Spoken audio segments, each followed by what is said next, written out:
With the two new Blackberry phones being rumored for release next year, I think it's a good time to revisit the Blackberry Priv and look at 5 things Blackberry did right with their first Android OS smartphone. These are only my favorite 5 things that I feel Blackberry did. If you guys have different ones, then definitely drop them in the comments below, and I think it would only be right to make a follow-up video saying 5 things they didn't do right with the Priv, so definitely look out for that. It'll be up a week after this one.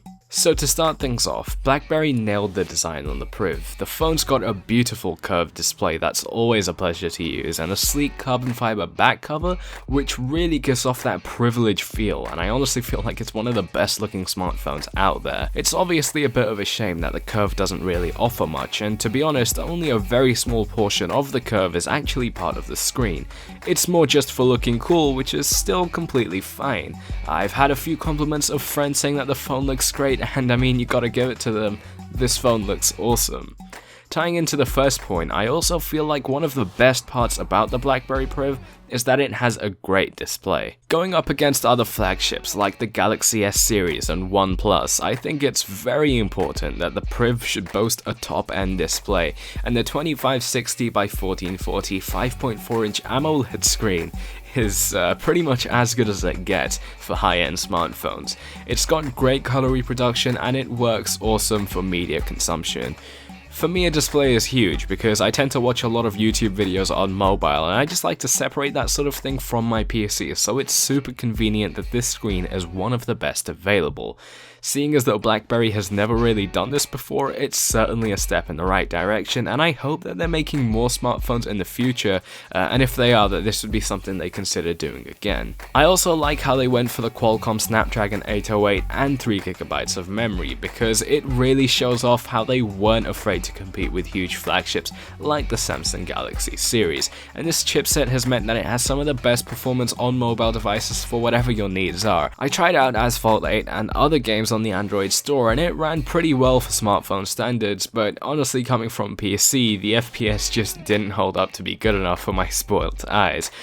So I don't really game very much on this phone anyway, but I think it's still got some solid specs which you can't complain about them for including. The camera is a huge upgrade too. Previously, Blackberry phones have all had pretty bad cameras compared to other modern phones, and this has obviously been a huge letdown. Cameras are important in smartphones, and while the Priv isn't at that S7 level, it's still got an 18 megapixel camera, which I still think is pretty good. It records in 4K and it also does 60 FPS at 1080p, so I'm pretty impressed with that. They definitely could have done more, and at this price point I honestly feel like they should have. But as I said earlier, Blackberry taking steps in the right direction, which I'm very happy to see. And lastly, I was almost hesitant to include this, but you simply can't make a 5 things Blackberry did right video without mentioning the keyboard. In this sense, I guess the right thing they did was included it, and they made it work well. People have complained about how it was too narrow and too small, and so many other very small things like that, but when you use it, these aren't things you'll think about. The keyboard works great. It's a Blackberry physical keyboard, and that's it. If you've used one before, you know it's great, and if you haven't, then take my word for it. It's great. Something I feel is massively underrated that no one really ever talks about is the ability to scroll using the physical keypad. I've found this to be super useful scrolling on things like Twitter and Chrome because it allows you to view the entire screen, which really provides a clean and friendly user experience.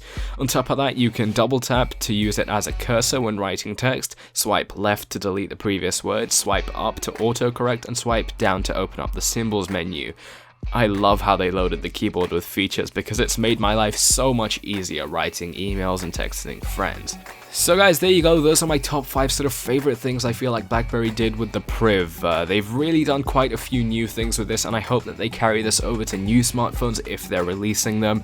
And let me know what your top 5 things are that they've done with this Priv, because I mean, I know they've done a lot. So yeah, thanks so much for watching. If you've enjoyed this video, make sure you hit that like button, look out for my new video where I talk about improvements, and subscribe if you're new around here. I'm out.